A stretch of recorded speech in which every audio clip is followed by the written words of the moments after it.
Bem, 18-1, 6-1, um horário bem significativo para a torcida do Cruzeiro, onde o Informativo Cruzeiro estará realizando hoje a sua primeira live pelo Instagram. Nós iremos receber o professor Júlio Reis, que irá explicar aos torcedores todos os demonstrativos financeiros da gestão Wagner Pires, que inclui as demonstrações financeiras do ano de 2018 e do ano de 2019. Estamos aguardando aí a entrada do professor para que a gente, de uma forma bastante resumida, possa passar para vocês explicações uma linguagem bem popular sobre tudo que foi feito na parte financeira do Cruzeiro em 2018 e 2019. Professor, boa noite, é um prazer recebê-lo aqui. Boa noite, Diego. Muito obrigado aí pela oportunidade. Prazer é meu. Que bom que deu certo aí, né? Tô com bastante demanda de live essa semana, mas é um prazer aí estar atendendo o pessoal aí que segue o Informativo Cruzeiro e você aí, estou à disposição para a gente esclarecer esses péssimos números. Eu estou até meio de lado aqui porque eu estou com o notebook aqui na frente, com as anotações, para a gente poder esclarecer para a nossa torcida o máximo possível o que aconteceu nesses demonstrativos financeiros aí de 2018 para 2019. Exatamente. Então, nessa live nossa, a gente vai ter apenas 50 minutos, devido aos seus compromissos. A gente vai tentar resumir para os torcedores o financeiro de 2018 e de 2019. Se a gente vê que faltou alguma coisa, você já está convidado para uma live semana que vem, mesmo que consiga explicar tudo para a gente entrar em outros assuntos pertinentes. Tá certo. Um abraço já pro meu pai aí, que já entrou aí um dos primeiros a entrar. Eu já divulguei nas minhas redes sociais, deve ter muito amigo aí.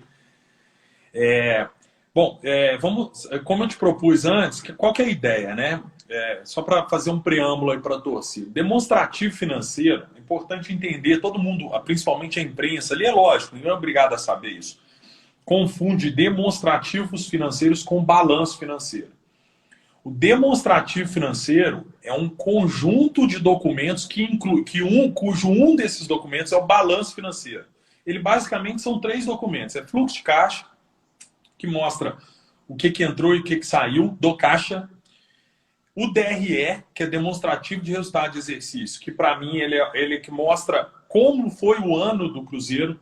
Então, nós temos aqui o demonstrativo 2018 e 2019, como foi o ano de 2018, como foi 2019. Eu tenho aqui 2017 também, para poder fazer esse paralelo com o último ano da gestão do Gilvan, que é importante.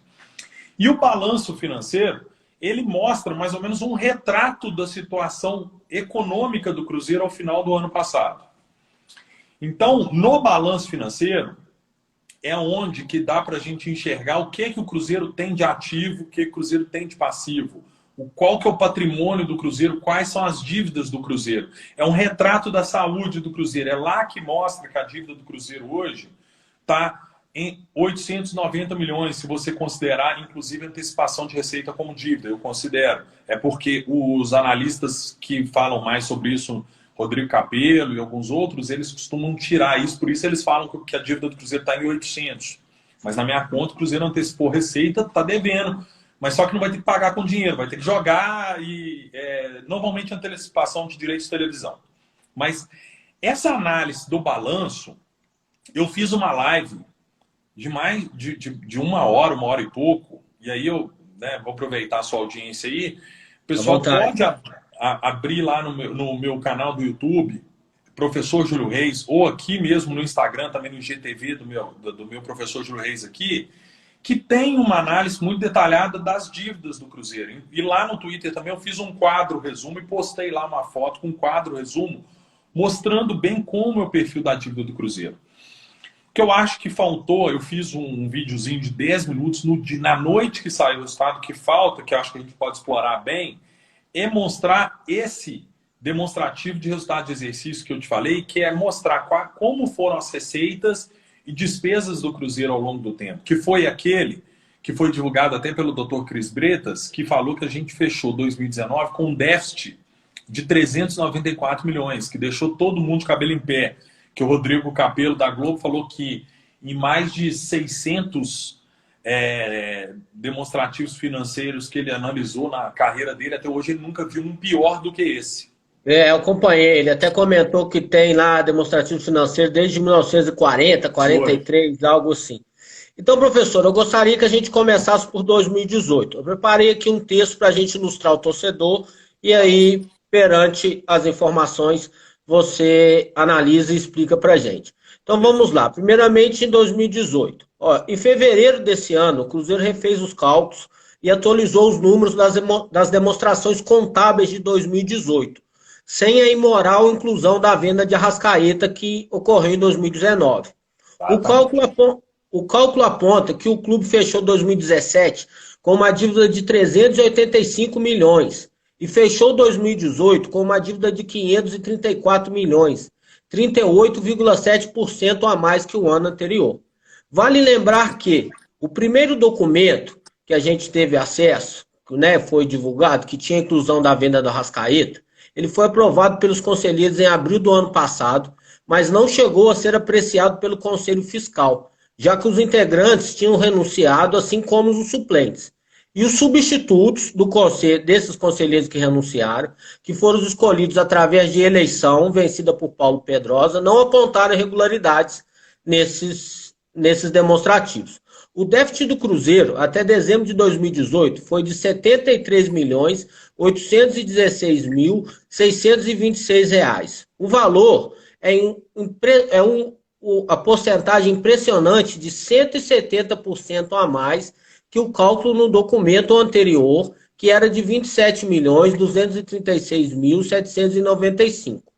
Contando com a depreciação de bens ajustados pela avaliação patrimonial, o prejuízo nas contas totalizou R$ 75.410.706 naquele período. No exercício anterior, até dezembro de 2017, o rombo chegou a R$ 18.436.201. Professor, com essa ilustração que eu passei aos torcedores, acredito que a primeira pergunta que todos estão fazendo é o seguinte: por que o Conselho Fiscal, que assumiu ano passado, não apontou irregularidades nessas contas? Apontou porque não existia ou porque foi conivente de passar que não existiu? Bom, primeiramente, parabéns. Você fez um ótimo resumo, fez uma ótima síntese. Não é fácil de entender isso e você conseguiu fazer um resumo muito bom.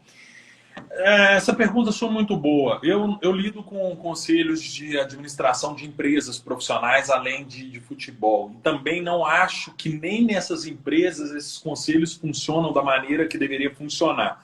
Lógico que no Cruzeiro a situação é muito pior. No time de futebol deve ser de outros times. Eu não conheço, não faço questão de conhecer, mas deve ser. Existem duas coisas diferentes. Uma coisa é você investigar pro forma, burocracia, que é o que o próprio Pedrosa deu aquela entrevista terrível. Ele falou, a gente olha se o cheque foi certinho, quer dizer, ver assim, ó, o Cruzeiro está pagando, tô dando um exemplo, tá? O Cruzeiro está pagando 20 milhões de comissão, 10 milhões de comissão pela venda do Mike.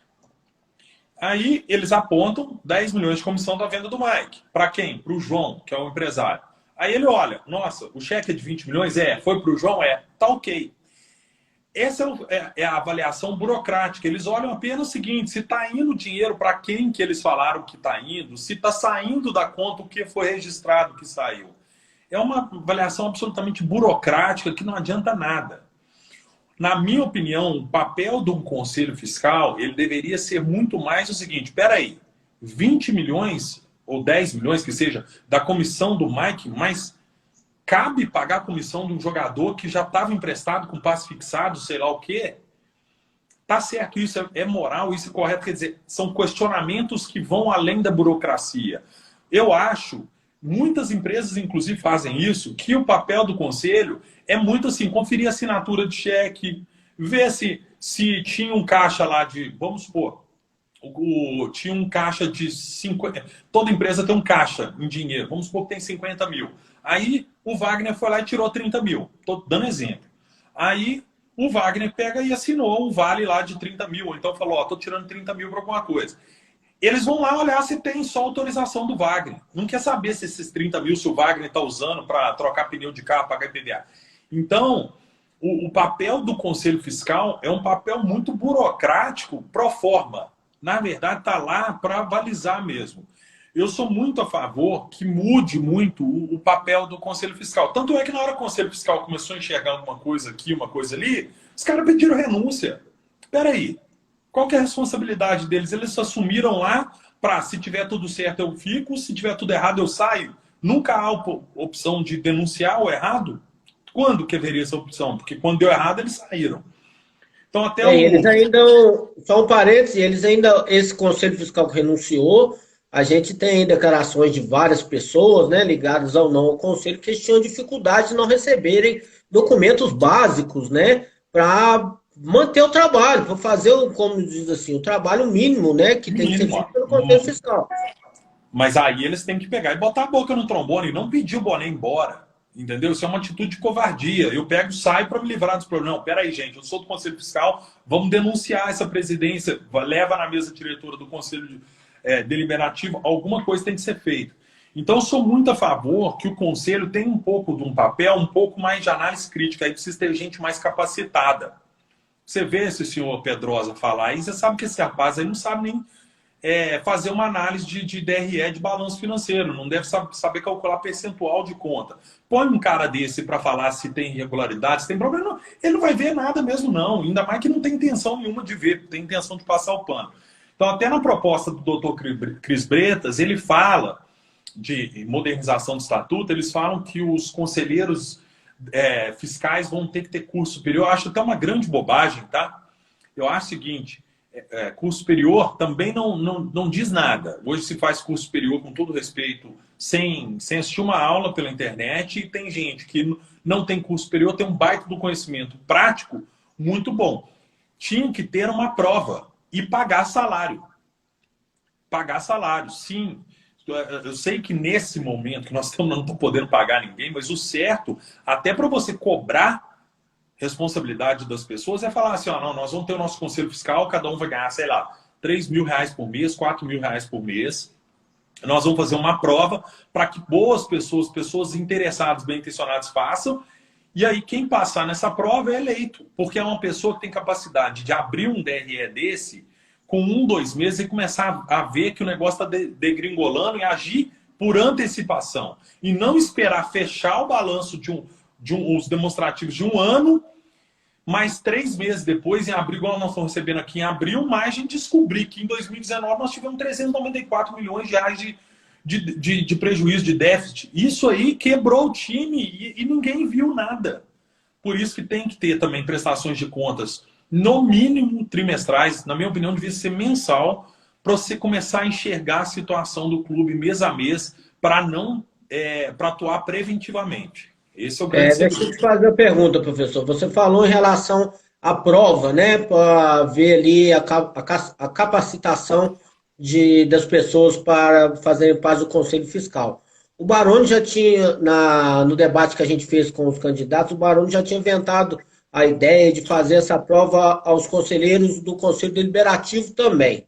Para essa prova específica do Conselho Fiscal, quais os pré-requisitos você acha que a pessoa deve ter para ter capacidade de fazer uma prova dessa e, por exemplo, estar apto a trabalhar no Cruzeiro? Excelente pergunta. É basicamente análise de demonstrativos financeiros, é matemática, a pessoa tem que saber, no mínimo, fazer conta, porque não adianta, você vai bater um olho num relatório desse da NUR aqui de 44 páginas, você tem que ter uma capacidade analítica, raciocínio lógico e conhecimentos contábeis. Conhecimento do que é despesa, o que é custo, qual é a diferença de despesa e custo, o que é passivo, o que é ativo, o que é circulante, o que é não circulante. Esses conhecimentos básicos que pouca gente tem. Então, nós precisamos pegar os que têm esse conhecimento e essas pessoas têm que entrar no conselho fiscal. Porque as pessoas vão estar aptas a questionar com autoridade. Com certeza. E dentro disso que eu falei resumidamente de 2018, o que você pode apontar para a gente com o que tem de os pontos mais graves? Em relação a gente vê aí que aumentou 38,7% em relação a 2017. E lembrando também que esse déficit de 2018 até então tinha sido o maior da história do Cruzeiro, né? Ainda não vamos contar 2019. Então, vamos lá. Então, assim, como eu te falei, eu não vou entrar aqui no balanço. O balanço que mostra a dívida, mas você bem colocou, a nossa dívida, ela foi, né? Ela foi crescendo de 2017, 18, 19, exatamente. Aí eu tentar falar uma maneira mais didática para a nossa audiência aí. Por que a dívida aumenta? Porque em cada ano você gasta mais do que arrecada. É como se você estivesse em casa. Vamos supor aqui que você estava na sua casa, juntou. Em 2017, vamos supor que em 2016 você não tinha despesa, você não tinha dívida nenhuma. Aí chegou 2017, você deu uma de Gilvan ali e falou assim, ó, eu vou começar a gastar um pouquinho mais aqui porque os outros times têm dívida. Eu ouvi isso na época. Então, o que acontece? Eu começo a gastar mais do que eu arrecado. Se somar tudo que a sua família ganha de bico, de trabalho formal, não dá para pagar a sua despesa. Chega no final do ano, o que acontece? Na hora que eu gasto mais do que arrecado, ou eu pego um empréstimo, ou eu deixo conta para trás. Eu começo a atrasar parcela de carro, energia elétrica, cartão de crédito, pego cheque especial, tudo isso é dívida. Aí na hora que chega no final do ano, o que aconteceu? Final de 2017 eu tô lá, vamos supor, com 20 milhões de dívida. Aí chegou em 2018, o Itair, o Wagner assumiu com o Itair, eles já pegaram de cara mais um empréstimo de 50 milhões, montaram um time muito forte para... Aí faz parte até de um projeto, na minha opinião, um projeto de perpetuação no poder deles. Eles falaram, ó, nós vamos comprar a torcida aqui montando um timaço, nós vamos dar um jeito de comprar os conselhos aqui com os nossos caldos e churrasco, nós vamos comprar a imprensa com a mesadinha com vários influencers. Eles fizeram um negócio muito bem montado ali, sabe? E ali a gente fica blindado. E aí, na hora que ele começa a gastar muito com isso, pagando altos salários para jogadores, e aumenta até um pouco a receita em 2018, o que acontece? Mas ele gastou de novo mais do que devia. Ele já começou o ano devendo mais e gastou... começou o ano com dívida e gastou mais. A dívida foi para 500 milhões. Aí o que aconteceu em 2019? Aí ele chutou o pau da barraca. Em 2019, a receita caiu porque o Cruzeiro não teve prêmio de televisão, a gente pode falar isso daqui a pouco. As despesas explodiram, os custos e despesas são duas coisas diferentes. Explodiram e chegou no final, o Cruzeiro gastou 394 milhões a mais do que recebeu. E a dívida foi de 500 para 890 milhões. Então, a lógica para chegar nessa dívida é essa. Foi uma sucessão de anos o Cruzeiro tendo déficit. Então, enquanto o Cruzeiro for tendo déficit, essa dívida vai aumentar. É mais ou menos matemático isso. Tá? Agora, então, eu fiz aqui, te cortar, mas só um parêntese aí, claro, para entender que você vai seguir. Eu fiz também um levantamento aqui do déficit do Cruzeiro. Em 2015, o Cruzeiro fechou com 25,8. Eu lembro que na época já foi um absurdo, tinha gente protestando. Em 2016, passou para 29,3 milhões. 2017, 27,2. 2018, 73,3. E 2019, os impressionantes 349 milhões, que dá aí 1 milhão por dia. E eu acho que vale lembrar também o torcedor que você que é um professor, mas eu que acompanho assim um pouco distante, mais superficialmente, a gente sabe o que muda na receita de um time de um ano para o outro. Premiação por título e receita de televisão. E aí a gente viu aí que em 2018, se o Cruzeiro não tivesse ganhado a Copa do Brasil, a coisa teria sido bem pior. Né? A Copa do Brasil mascarou muito. Alguém falou, e eu achei muito interessante, você não ganha a Copa do Brasil em 2018, tinha estourado aí antes o negócio. Mas sua análise foi muito boa de novo. Então deixa eu explicar para vocês. O que acontece com essas contas do Cruzeiro ao longo de 2017, 18, 19? As receitas, elas estão praticamente, elas mantiveram o mesmo patamar. Em 2017, o Cruzeiro teve uma receita, basicamente, ali de 340 milhões. Tá? Em 2018, manteve. Em 2019, caiu ainda. Porque em 2017 e 2018, o Cruzeiro teve muita premiação da Copa do Brasil. E 2017, bom, foi melhor no Brasileiro. Em 2019, o Cruzeiro não teve premiação nenhuma no Brasileiro, foi rebaixado. Copa do Brasil também saiu cedo, então o Cruzeiro não teve muitas premiações. Então, o que acontece? Você pega desde 2017 para cá, o Cruzeiro baixou sua receita em mais ou menos em 15%, de 340 para 289.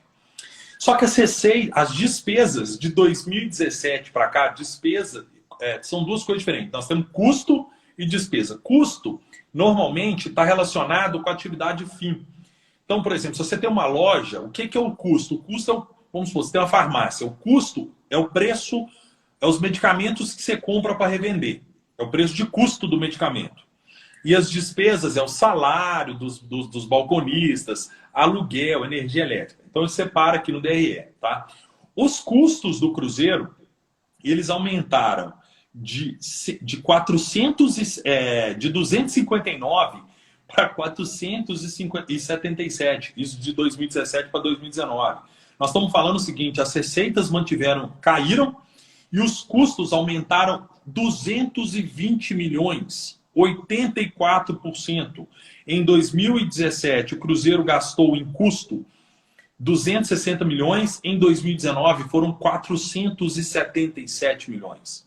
Então eles abriram a torneira. Como? Exatamente com essa balbúrdia. Pagando, aumentando o salário de todo mundo, tudo quanto é jogador. Você vê que o Itaí era mito para os jogadores. Por que o Itaí era mito para os jogadores? Porque o Itaí chegou para o jogador e falou, não, aqui, eu vou aumentar seu salário. Ué, os caras tinham contrato. Ele renovou o salário com todo mundo. Aí os caras começam a puxar saco. O projeto de poder dele foi esse. Ele começou a pagar para todo mundo. Só que ele esqueceu de descobrir que dinheiro não brota do chão. Uma hora a conta ia chegar, né? E as despesas... Só mais um parênteses. Eu fiz esse final de semana uma live com o Conselho Gestor, com o Saulo e o Carlos Ferreira, e o Carlos explicou que 99% dos contratos do Cruzeiro de 2018 e 2019 eram lesivos ao clube. Então, cabe muito bem disso onde você está falando, né? Foi igual ele fez a explicação rápida do contrato do Fred, né? O contrato do Thiago Neves, que a cada aumento o empresário ganhava 7 milhões. São coisas meio de outro mundo que faz a gente compreender isso que você falou, por que o jogador tinha toda essa afinidade aí com o Itair Machado, né? Exatamente. E aí tem um negócio aqui que chama muita atenção dentro de custo. É mal classificado isso, porque dentro de custo, dentro da atividade esportiva profissional, existe uma conta que chama gastos com pessoal, que eu estou entendendo que são os salários dos jogadores, que foram 197 milhões em 2019. Tem uma baixa de direito de atletas, isso é até uma coisa que contaminou muito o número. Não achei uma nota explicando muito bem o que é isso. Isso é 110 milhões, isso não teve... Foi 43 milhões em 2017, 37. Eu tenho que entender o que é isso, mas isso pode ser uma mera necessidade contábil e às vezes não foi um prejuízo. Aí talvez o prejuízo tenha sido tão alto também, porque tem esses 110 milhões aqui que não necessariamente é um gasto, vamos dizer assim. E esses gastos gerais administrativos, que saíram de 27 milhões na época do Gilvan para 134 milhões. Isso está dentro de atividade esportiva profissional. O que eu estou entendendo que é isso? Eu não tenho essas informações detalhadas, que deveria ser o papel do Conselho Fiscal. Espera aí, o que é isso aqui? Me dá onde... Isso aqui eu estou entendendo que são salários e comissões relacionadas ao futebol que não são dos jogadores e técnicos. Talvez aí diretorias, que aí é o salário do próprio Itair que entra aí, entendeu? Então... Comissão para empresário também entra nisso aí? Eu acredito que entra aqui. Então saíram de 27 milhões para 130. Multiplicou por 6. E outra pergunta, professor. Aqueles gastos com os cartões corporativos, você acredita que entra aí também? Não, aí entra lá embaixo. Aí entra em despesas administrativas, que também aumentaram muito. Então aqui nós estávamos falando de custo. O custo saiu, né? Então vamos lá, recapitulando. Receita. Caiu 50 milhões de 2017 para cá, as receitas, 55 milhões. Os custos aumentaram 220 milhões e as despesas aumentaram 30 milhões, 72%, quase que dobraram. As despesas saíram de 32 milhões, de 41 milhões e meio na época de Gilvan para 72 milhões em 2019. Aí entra despesas, com certeza tudo que acontece lá no prédio administrativo do Barro Preto cai aqui dentro. que também houve ali a farra de aumento de salário para todo mundo. Todos os administrativos, saiu aquele relatório de investigação que uma comissão foi feita lá no final do ano passado, falando que mais de 70% das pessoas ganharam aumento acima de 10%, né? É isso. Aí, com certeza, o cartão corporativo do Wagner caiu aqui. Mas, com certeza, devia ter farra de cartão corporativo anteriormente também, tá? Isso aí, infelizmente, é uma prática nefasta que as pessoas acham normal, né? Assumir o poder, acha que tem direito de gastar à vontade. Não acho que isso seja só da última gestão, não. Tem curiosidade para saber quanto que era com o Gilvan e com o Perrella também. Até isso é uma coisa que eu estou procurando me informar melhor, mas eu posso te dizer que até onde eu me informei, esse cartão foi feito no Cruzeiro a partir da gestão Gilvan, e na gestão Perrella não tinha. Eu tive a informação de uma pessoa importante dentro do clube, que não tem lado político, não tem nada. Perguntei a ela no dia das eleições e ela me falou isso. Eu estou tentando apurar melhor, mas até o momento a informação que eu tenho é que esse cartão passa a existir do Gilvan para frente. Certo. Agora, alguns pontos importantes, alguns outros pontos aqui, tá? Por exemplo, que justificam esse déficit absurdo, né? Nós fechamos aí a folha de pagamento do profissional, gastos com o pessoal profissional, entendo que seja salários, encargos e PJ também, direito de imagem, 197 milhões 385 mil em 2019. Isso dá 16 milhões e meio por mês. Isso é o custo da nossa folha por mês. O Itair deu entrevista falando que era 10, 12 milhões. Mentira. Isso aqui, ó. Isso eu estou falando só de gastos de atividade esportiva profissional. Tá? Uma outra coisa que salta muito aos olhos que eu falei é que, por mais que os custos que eu falei com os jogadores tenham aumentado absurdamente, esse gasto com pessoal dentro do futebol, né, que eu falei, subiu 91% de 18 para 2019, dentro da própria gestão do Itair. Então, o que me dá a impressão? Ele até diminuiu a folha de pagamento, tá? De 2018 para 2019, que foi, inclusive, uma coisa evidente. O Cruzeiro de 18 para 2019, olha como é que é perigoso a gente analisar sem olhar lá dentro. Se você olhar a troca de jogador, o Cruzeiro abriu mão de alguns jogadores caros, Manuel, alguns jogadores que não estavam agregando, pegou jogadores mais baratos. Eu falei, não, o Cruzeiro está conseguindo baixar um pouco a folha. O Cruzeiro baixou a folha de 18 para 2019, com o pessoal, com jogador, mas ele aumentou com indireto no pessoal lá do futebol, que aí eu acho que entra comissão e entra o salário do próprio Itaí e tal, de 21 milhões para 35 milhões. Isso dá um aumento de 90%, 70%. Sabe? E dentro da própria gestão dele. O que dá a impressão? Dá a impressão seguinte: na hora que ele começou a ganhar confiança, ganhou o campeonato, que ele começou a dar os aumentos. Foi quando o Serginho ganhou aumento, ele ganhou aumento, se auto deu aumento. Começou a farra do salário. Algumas outras observações importantes também. As despesas administrativas que eu falei, que aumentou 84% do Gilvan para ele. Mas no primeiro ano dele foi baixo. Era 25 milhões com o Gilvan. Vamos pensar, prédio do Barro Preto, para ser mais simplista. Era 25 milhões com o Gilvan. Em 2018 caiu para 23 milhões. Aí o que acontece? Subiu ali o sucesso, falou, agora estou blindado, ninguém vai falar nada. Aí foi para 47 milhões em 2019. Ele dobrou o negócio, 85% de aumento. Então é muito percentual. Se você pegar normalmente uma empresa, quando ela cresce muitos gastos, ela vai crescendo assim, 10% aqui, 5% aqui. O Cruzeiro tem muito assim, uma cresce 90%, outra cresce 80%. Cara, isso não existe isso. Até porque despesas são fixas. Não era para crescer 2%, 3%. E sendo que a receita caiu 50 milhões. Então, vamos lá. Cai 50 milhões a receita. Aumenta 200 milhões os custos. Aumenta 30 milhões as despesas. O que acontece? O déficit aumenta de 73 milhões para 394 milhões. O déficit aumenta 320 milhões, né? Então é uma coisa assim surreal, surreal, absurdo isso que está acontecendo. A única Impressionante. Deixa eu te fazer uma pergunta dentro disso aí, professor. Onde você consegue enxergar o pagamento dos bichos nesses demonstrativos ou não é possível enxergá-los aí? Então, não tá claro para mim aqui o que que é. Não sei se entra dentro dos gastos com pessoal dentro dos custos ou se está nessa parte de gastos gerais administrativos. Mas é uma pergunta muito boa. O último ponto importantíssimo que eu queria falar para vocês, que fez a gente ter esse gap todo, está nas despesas financeiras, tá? O Cruzeiro, segundo os balanços, o Cruzeiro não teve juro na época do Gilvan. No primeiro ano do Wagner, pagou 35 milhões de despesas financeiras. E no segundo ano, pasmem, o Cruzeiro pagou 127 milhões de despesas financeiras.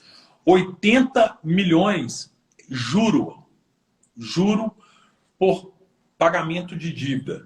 A dívida do Cruzeiro não aumentou nessa mesma proporção. Ele triplicou o valor que pagou de custo financeiro, mas a dívida do Cruzeiro era 500, foi para 900. O que dá a impressão? Dá a impressão que também começou a pegar dinheiro com juro caro, pegando dinheiro com gente até com agiota, por causa da situação financeira. Então, só para você entender, o Cruzeiro teve uma receita de 289 milhões. Metade disso foi para pagar juro e multa. É inviável. É inviável. Por isso, gente, até quando o Wagner falou, vou pegar uma dívida aqui de 300 milhões, centralizar. Eu até na época falei, isso é uma excelente estratégia. Se o Sérgio conseguir fazer isso hoje, eu apoio plenamente. Eu falei. Só que o problema é o valor estava muito alto. O Cruzeiro não precisava pegar 300 milhões na época. Podia pegar ali 200, 150. E o problema é o que eles vão fazer com isso. Porque se você pegar dinheiro na mão de gente mal intencionada, ele pega isso aqui em vez de pagar as dívidas. Porque qual que é o objetivo disso? É pegar esse dinheiro, pagar as dívidas podres, que eu chamo, aquelas dívidas com juro muito alto, aquelas dívidas que dão sanções na FIFA, sanções trabalhistas, e pega essa nova dívida e arruma uma carência grande com um juro mais baixo para pagar a perda de vista. Isso é inteligentíssimo. Não sei como que ele ia conseguir fazer isso sem garantia. O Sérgio teria muita dificuldade, o Conselho Gestor não conseguiu levantar esse dinheiro. Mas é uma estratégia muito boa, chama reestruturação de dívida. Isso é inteligente. Para exatamente baixar essa carga de juros que o Cruzeiro está pagando. Porque senão não há o que vença. O Cruzeiro, como é que o Cruzeiro, ano que vem, esse ano, ele vai arrecadar 200 milhões aí por causa de Covid, por causa de cair, perder televisão, e já vai pagar mais cento e tantos milhões de juros de novo. O que vai acontecer com a dívida? Vai aumentar. Não tem jeito. Então, vira uma bola de neve. Isso aí é juro sobre juro, é perigosíssimo. Então, esses foram os principais pontos aqui que justificam por que o déficit foi aumentando e o porquê que a dívida foi aumentando, por causa do déficit. Tem tudo uma causa e uma consequência, nada é por acaso. Com certeza, acho que ficou claro para o torcedor aí que a gente tem aí um aumento percentual de 2018 para 2019 de 539%, é uma coisa absurda, e você conseguiu explicar aí ao torcedor que está nos acompanhando, depois vai poder acompanhar pelo IGVT de uma forma bem clara e lúcida. Professor, outra coisa, em quais pontos financeiros foram prejudiciais o Wagner ter adiantado a cota de TV? Ou aí, dentro desse balanço, qual que é o tamanho desse prejuízo? Então, na verdade, o problema não é antecipar a cota de TV. Isso sempre foi uma prática e é assim, vamos dizer assim, é o dinheiro mais barato que você pode pegar para pagar suas dívidas, para pagar suas contas. O Cruzeiro está devendo. Se o Cruzeiro tivesse como antecipar a cota de TV agora, eu ia recomendar para o Sérgio que antecipasse. O problema não é antecipar a cota de TV. O problema é continuar gastando absurdamente e não fazer um papel de austeridade para baixar esses gastos, para não ter que fazer isso para frente. Porque antecipar recebível é uma maneira de pegar dinheiro sem... Eu não sei até se há um desconto, né? Vamos supor, a Globo antecipa. Vamos supor que a Globo vai me dar 100 milhões. Eu não sei se a Globo me põe um juro ali, vou falar, não, eu tinha que pagar 100 milhões para você lá em 2021, mas se você quiser agora, eu te dou 95 milhões. Isso aí já é juro. 5 milhões é juro, ela está descontando. Eu não sei se ela faz, mas se ela não faz isso, é até uma maneira dela estar emprestando 100 milhões para o Cruzeiro a juros zero. Isso não é prejudicial. O que é prejudicial é sair dando aumento para todo mundo, é pagar comissão para quem não deve, é desviar dinheiro, é gastar dinheiro no cartão corporativo, é comprar um Pedro Rocha, sendo que você já tinha um ataque campeão da Copa do Brasil para ficar num banco com absurdo, é você pagar sei lá quantos milhões de reais para... Qual jogador que foi que jogou pouquíssimos jogos aí do Cruzeiro? O Rodriguinho. 30 milhões de reais. É assim, o torcedor adora. Eu achei e falei, nossa, nós vamos copar de novo 2019, porque nosso time já era bom, ainda vem Rodriguinho, ainda vem Pedro Rossi. Mas se você for pensar na situação financeira do Cruzeiro, isso é absurdo. Não tem que fazer isso, sabe? É esse tipo de coisinha que nós precisamos analisar a cada contratação, e a torcida precisa entender que caiu a ficha. Precisa cair a ficha, precisa entender que nós estamos numa situação seguinte, 2, 3, 4 anos de meio de tabela achando bom. Se não cair, excelente.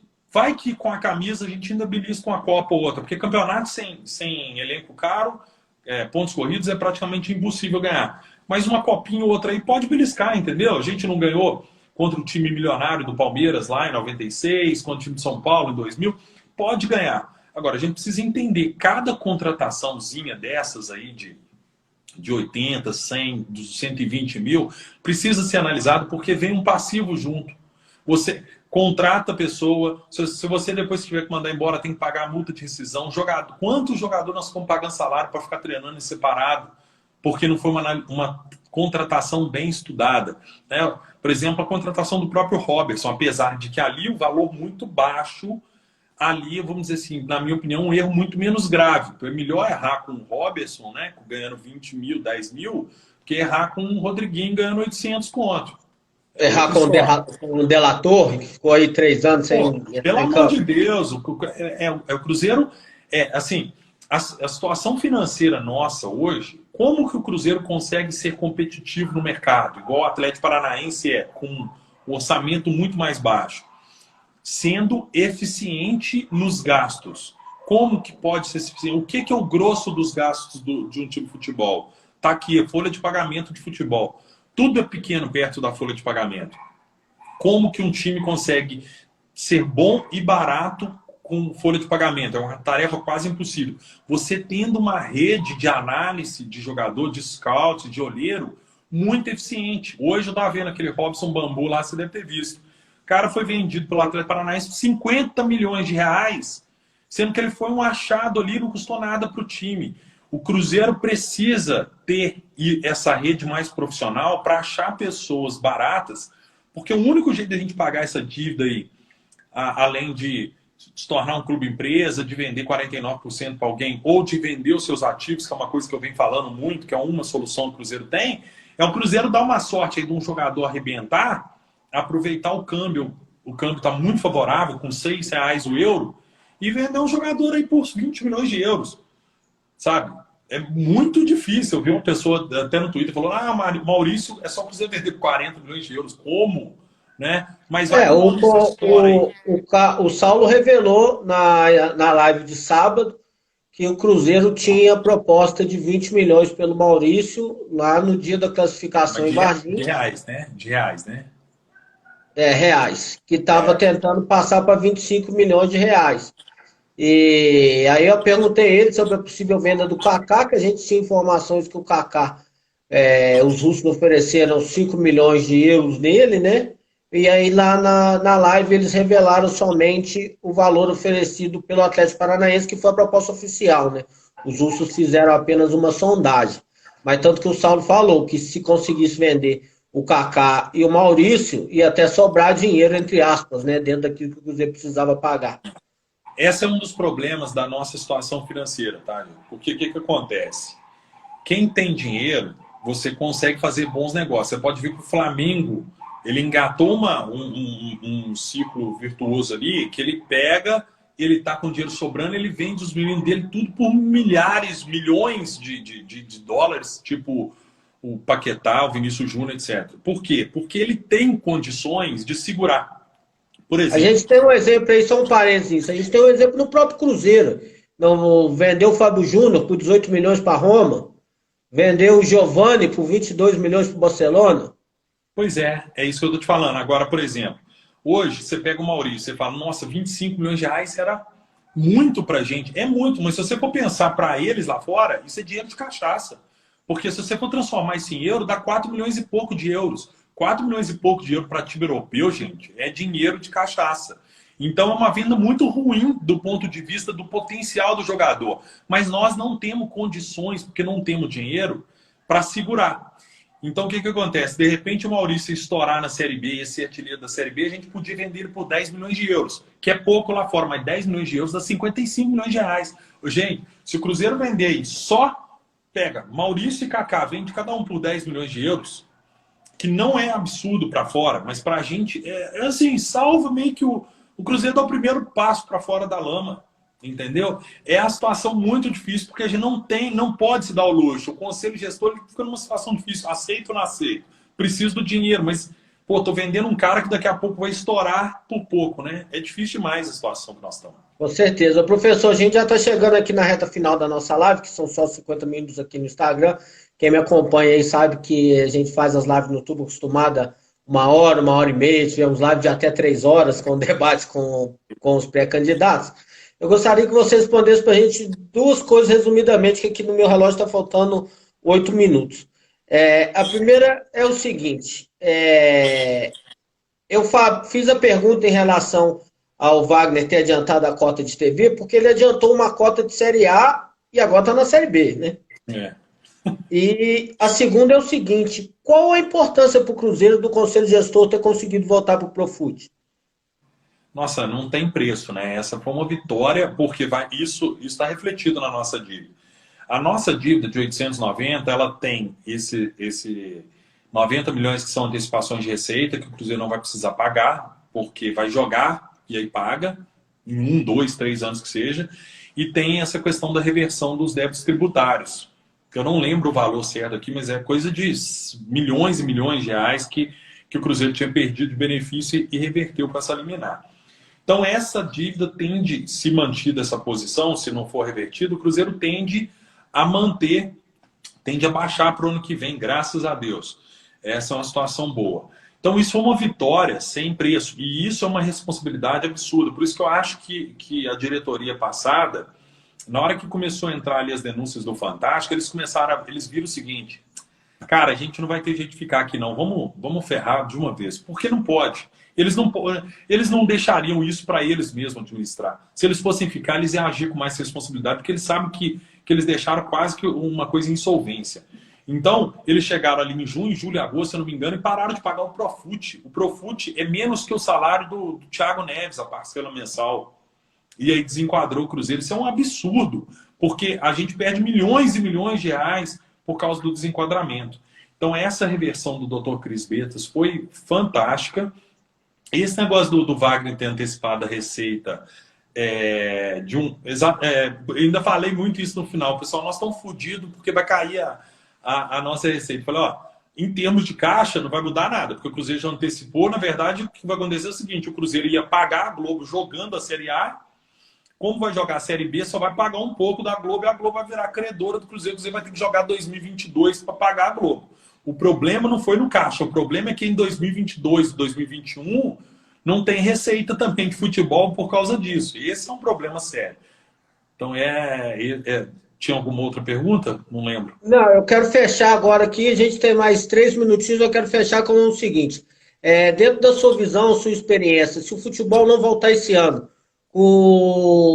todo o que vai acontecer com os clubes? Muitos vão entrar no caminho do Cruzeiro aí? Olha, nossa senhora, assim, a CBF vai ter que... A CBF é rica, né? Ela vai ter que ajudar demais. O governo federal não tem que fazer isso, né? Tem que ajudar a população, não tem que ajudar time de futebol. Sou radicalmente contra isso. Mas vai ser uma situação terrível para os times. Você vê, o Flamengo está pegando empréstimo, o Flamengo estava com a situação equacionada. O Atlético só pagou dívida FIFA porque o empresário emprestou. O Santos está dependendo do Flamengo pagar o Gabigol para ele, que está devendo. O Flamengo está devendo o Gabigol para também não sofrer a sanção da FIFA. Tá, a situação é muito crítica. E os times, o Cruzeiro está num padrão de despesa esse ano de 3 milhões, 4 milhões por mês. Os outros times, o Flamengo deve ter 15, 20 milhões por mês de folha. O Flamengo está pagando um absurdo para jogadores e eles não vão jogar. Então, se não voltar, eu acho assim, tem que voltar, nem que seja portões fechados. Até porque renda esse ano não vai ter. Mesmo que liberar, ninguém vai aglomerar, assim, não vai dar mais que 10 mil pessoas em jogo, muito difícil. Então não contem com renda. Sócio caiu 30%. Os times têm que pelo menos tentar manter a cota a receita de televisão e as receitas de patrocínio, porque também se não jogar, os patrocinadores vão pedir isso de volta ou vão pedir em crédito ano que vem. Então a situação é terrível. Queria pedir desculpa pelo tempo. Eu tenho uma outra live agora com o Pablito da TFC. Eu estou numa demanda grande, mas eu prometo que a gente faz outra semana que vem. Vamos fazer sim, cara. Eu procuro atender todos ali. Pô, 7h15 começa outra live. Desculpa mesmo. Não, tá tranquilo. A gente tá aqui faltando aqui. Agora mesmo já vão cortar a gente aqui, que é dar 50 minutos. Então, professor, foi um prazer. Oi? No Instagram, acho que é 1 hora. Não é 50, né? Não, quando eu fiz lá para. Quando eu fiz para TFC com o Marcelo Ramos, caiu com 50. Eu tava contando 1 hora, por isso que eu já tô esperto aqui no relógio. Tá, vamos partir do pressuposto que é 50, então. Eu não tenho tanta experiência assim. Eu também não. Fiz a primeira com eles lá com o Marcelo Ramos, ela acabou caindo na metade do que eu tinha programado. Então, professor, mais uma vez aqui foi bastante esclarecedor aos torcedores. O pessoal que nos comentários aqui agradeceu bastante, foi muito explicativo. Creio que dentro dos assuntos abordados não ficou nenhuma dúvida a ninguém. Te agradeço muito. Te aguardo aqui para a gente voltar semana que vem, para a gente falar mais um pouco sobre isso, mas para a semana que vem a gente aprofundar mais naquilo que o professor Júlio tem a propor o Cruzeiro aí. Proposta. O Cruzeiro, para a nova gestão Sérgio Santos Rodrigues. Anota as dúvidas do pessoal que ficar dependente a semana que vem eu tiro e aí a gente fala sobre as propostas, porque é isso mesmo, não dá para a gente ficar só nessa de ficar só falando da coisa ruim, criticando e não propor, né? Nós temos caminhos para sair dessa situação. Beleza? Exatamente. Obrigado, viu? Muito obrigado. Eu só tenho a agradecer. E um amigo aqui que está acompanhando a gente mandou nos comentários ali, deve ser por isso que eu recebi ali um monte de mensagem de WhatsApp seguidas num certo momento da live. Ele informou pra gente aqui que o Pedrinho acabou de informar que vai pagar a dívida do Bigode.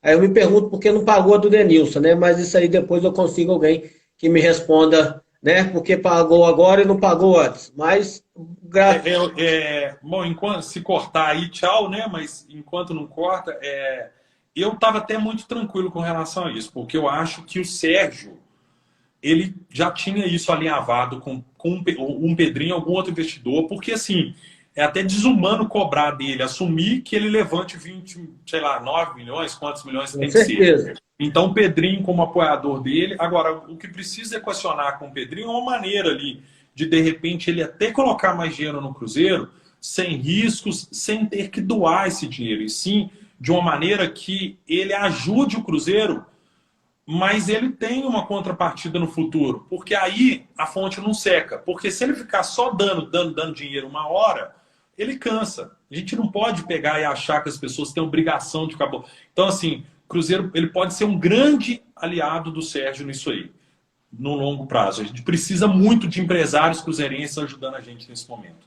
Com certeza. Obrigado, Pedrinho. Obrigado, Pedrinho. O Matheus Eduardo, que foi quem deu a notícia pra gente aí, agora está confirmando aqui que foi a entrevista do Samuel Venâncio há pouco tempo na Rádio Itatiaia e está te mandando um abraço. Um abraço também, muito obrigado aí. Notícia boa, estava precisando de notícia boa aí, que bom. Não, ultimamente está difícil. Então, para encerrar aqui, lembrando a galera aí que a gente está participando da campanha do Projeto Contra o Frio, que é o clássico do frio, porque a gente está doando R$10, que é a quantia que acredito que não vai fazer falta para ninguém. Vejam lá no Instagram, Projeto Bora Pra Rua, que vocês vão poder acompanhar melhor esse projeto aí, que está nas ruas de Belo Horizonte todas as semanas, durante um ano, ajudando quem precisa. A gente vai colaborar aí da forma que a gente pode. Amanhã eu vou lançar o desafio aí, já vou adiantar, o Samuel Venâncio e o Nonato, para que a gente possa aí incentivar as pessoas a doar R$10, que não vai fazer falta para a gente e vai ajudar bastante pessoas. Vamos ajudar, galera. Quem faz o bem, colhe o bem. Quem planta, colhe. Com certeza. Então, fechou nossa live de hoje. O grande professor vai ficar no IGVT aí para vocês aí, essa explicação sobre as dívidas do Cruzeiro 2018, 2019. E semana que vem a gente volta para complementar sobre essas dívidas, mas principalmente para o professor aí falar para a gente quais são os projetos para o Cruzeiro aí melhorar financeiramente aí e voltar a ser uma potência financeira. Quem saiba, não demore aí 4, 5 anos, demora um pouco menos, que a gente já não está aguentando mais, né? Esse ano tá difícil demais. Nossa Senhora. Um abraço, gente. Com Deus. Tudo de Um bom. abraço Obrigado. com Deus. E lembrando aqui que as lives do Informativo Cruzeiro são oferecimento da Clínica Solos com 2 L's. Acesse lá o Instagram e veja o que o Dr. Etienne e seus demais médicos têm a oferecer para você. Mais uma vez, obrigado, professor. Um grande abraço. Um abraço.